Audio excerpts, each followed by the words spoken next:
Lors du traditionnel défilé militaire du 14 juillet sur les Champs-Élysées, la Légion étrangère passe rarement inaperçue. Elle est composée de 6500 légionnaires simples soldats qui portent tous le képi blanc. Les 2000 légionnaires sous-officiers qui les commandent portent, eux, le képi noir. Proches de la troupe, les sous-officiers képi noirs marchent toujours en tête et conduisent les légionnaires képi blancs au combat, aux 4 coins du monde.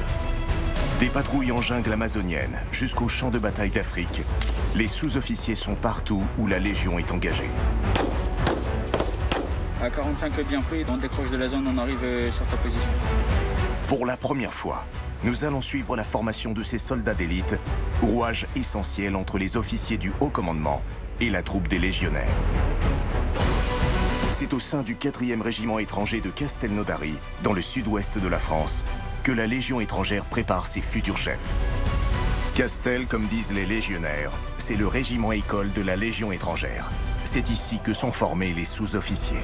Ce matin, sur la place d'Armes, 50 képis blancs se présentent pour intégrer le stage de formation des sous-officiers.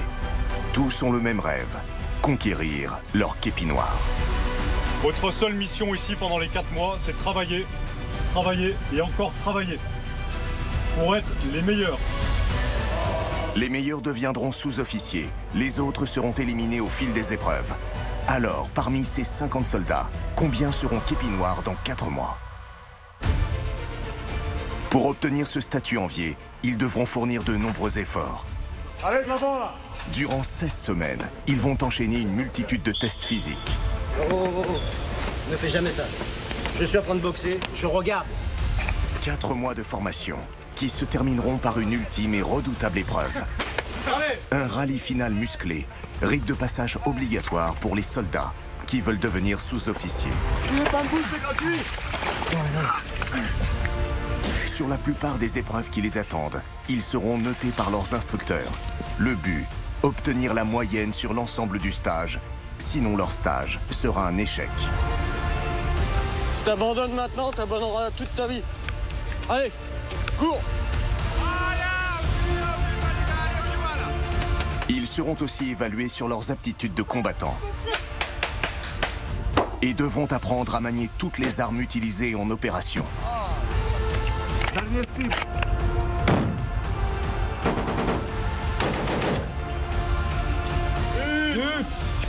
Aujourd'hui en zone de guerre, des centaines de sous-officiers képi noirs commandent les milliers de légionnaires képi blancs déployés. Diriger des soldats au combat est une lourde responsabilité. Alors la Légion ne gardera que les meilleurs profils. William, d'origine brésilienne, est le plus jeune du groupe. À 22 ans, il est sportif et déterminé. Faut nager, quoi. C'est comme ça la Légion. C'est mieux commander que se faire commander. En avant, il y a Colo qui court. Eugène, 35 ans, est l'aîné des candidats.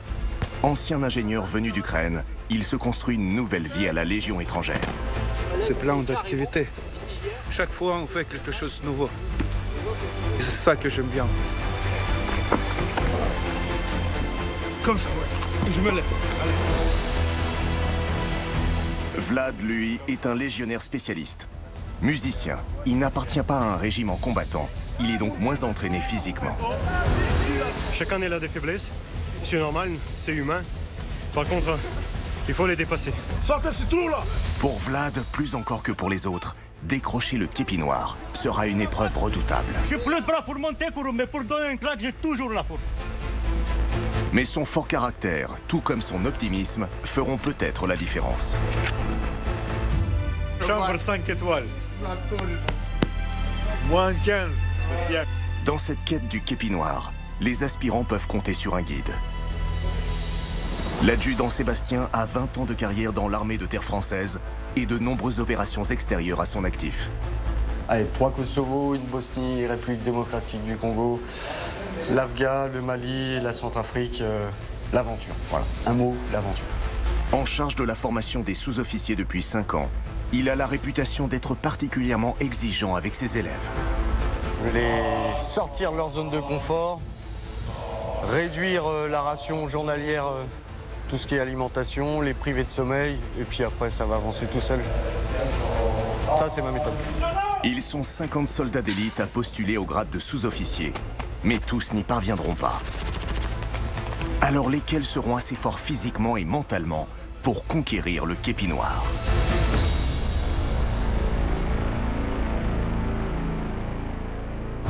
« 6 heures du matin, premier jour du stage képi noir. La formation va commencer par un test physique très exigeant. Une marche commando de 8 km, un 8000 en jargon militaire, à parcourir en moins de 55 minutes. En cas d'échec, les candidats seront renvoyés du stage képi noir.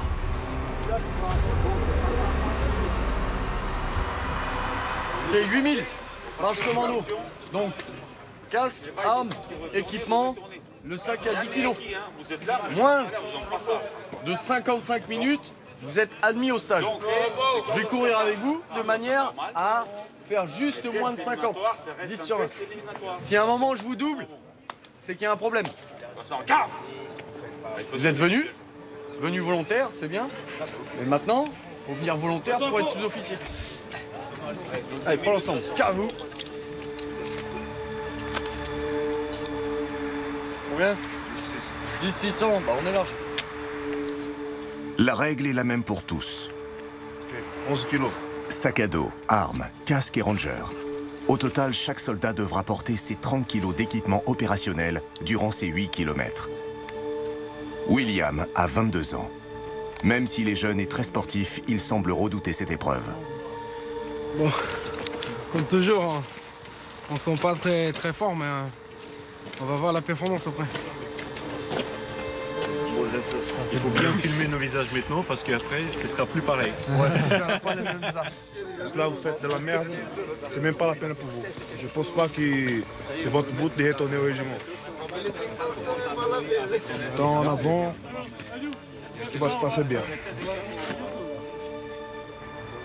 3, 2, 1, partez!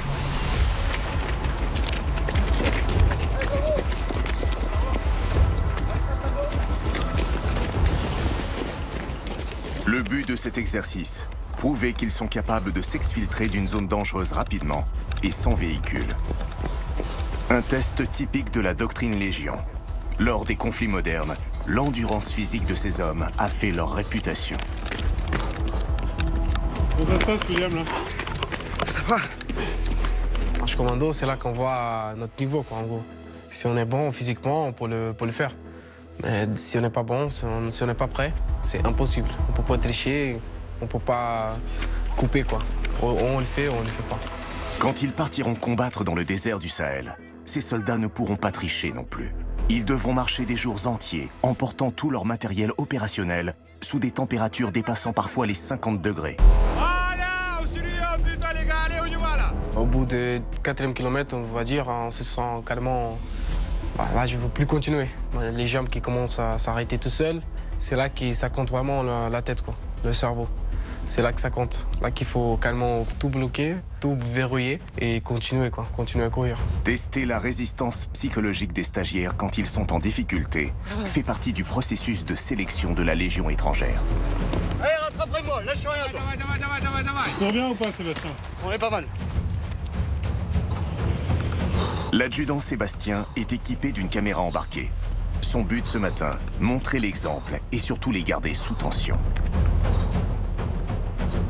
Si t'abandonnes maintenant, t'abandonneras toute ta vie. Allez, cours! On voit notre instructeur comme l'adjudant qui court avec nous, qui pèse ses sacs avec nous, qui a son arme comme nous, ben, ça met la pression directe. Et accroche, accroche! Quand le petit va me voir le dépasser, alors que lui il a 25 ans, il va peut-être réfléchir à 2 fois. Et du coup, je sais que celui-là, il va s'accrocher derrière mon sac pour essayer de me doubler à l'arrivée. Au même moment, les meilleurs franchissent déjà la ligne d'arrivée. Le sergent Badre termine premier en seulement 40 minutes.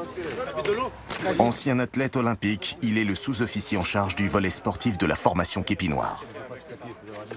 Je suis obligé de courir parce qu'un cadre à la Légion étrangère, c'est en avant derrière moi, c'est pas devant moi. À son tour, l'adjudant Sébastien touche au but. Il boucle l'épreuve en 50 minutes, loin devant une partie des stagiaires.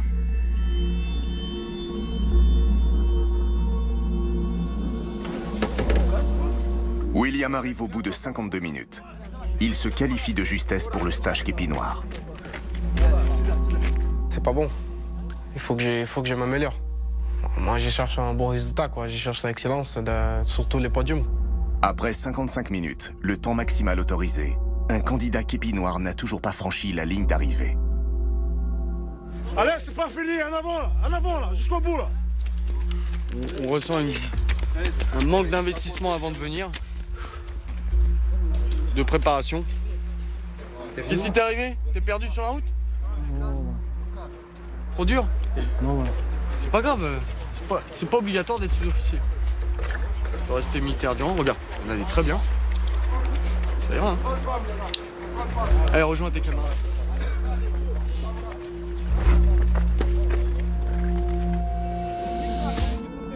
Les scores du groupe de William sont très moyens. Le débrief de cette première épreuve est donc musclé. À pied, tu peux faire 1 heure, 7 km. 1 heure, tu peux faire 7 km. Là, tu as 58, 8 km à faire. Où le problème? Et les gars, c'est pas normal. Plus que les moitiés venus après les adjudants. Comment ça se fait? Qui fait les stages, vous ou les adjudants? Donc c'est un coup qui part, non? Ok, on va voir tout à l'heure.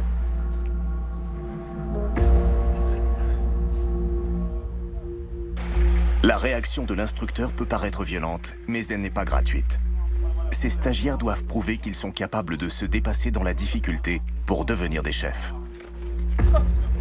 Bah, il faut être dur avec eux, parce qu'un jour ou l'autre, c'est eux qui doivent ramener les soldats au combat. Donc c'est une grosse responsabilité. Le commandement de terrain est une lourde charge qui justifie une sélection impitoyable pendant la formation.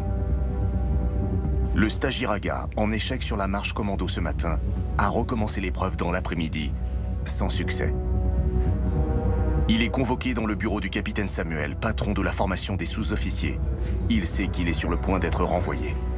C'est surtout au niveau du course à pied que j'ai de mal. Est-ce que vous étiez entraîné avant de venir? Oui, mais pas assez. Pas assez.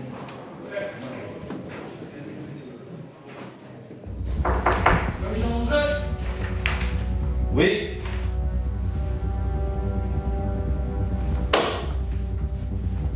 Élève sous-officier, 3 ans et 3 mois de service. Peloton de l'adjudant. Azor, mon capitaine?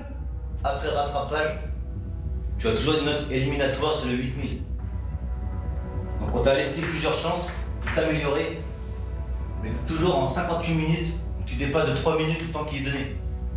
Donc tu retournes au régiment, tu retournes au premier rec, échec au stage. Tu as eu 2 chances, t'as pas été capable de montrer que tu pouvais faire mieux, donc tu iras t'expliquer auprès de tes chefs au premier rec.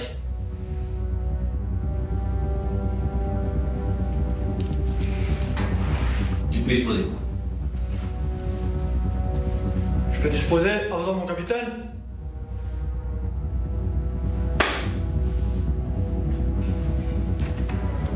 Pour moi, ça c'est inacceptable.